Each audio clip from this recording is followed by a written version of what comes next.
President, I rise today to speak about a proposal that Senator Patty Murray and I have introduced to restore a woman's power to make personal health care decisions based on what's best for her and her family, not according to her employer's personal beliefs. The Protect Women's Health from Corporate Interference Act, or Not Your Boss's Business Act, aims to counteract the far-reaching consequences of the U.S. Supreme Court's Hobby Lobby decision.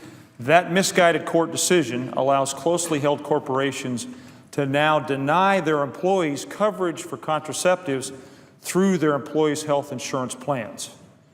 As Senator Murray did in her home state of Washington, I also traveled around my home state of Colorado, and several days ago, I stood shoulder to shoulder with women's health experts, including an OB/GYN in Denver, who told me that physicians might now have to consider how an employer's religious beliefs might fit into their diagnosis before they make a medical recommendation.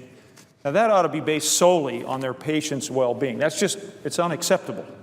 Women should never have to ask their bosses for a permission slip to access common forms of birth control or other critical health services. Today, as Senator Murray alluded to, champions in women's health are taking a stand on social media to illustrate why the Senate should come together this week to pass the Not Your Boss's Business Act.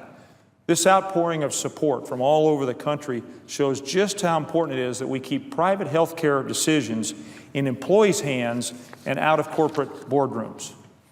As part of today's Digital Day of Action across the country, my staff and I put together a BuzzFeed post to dispel some misconceptions about the Hobby Lobby decision and highlight why we need to pass the Not Your Boss's Business Act.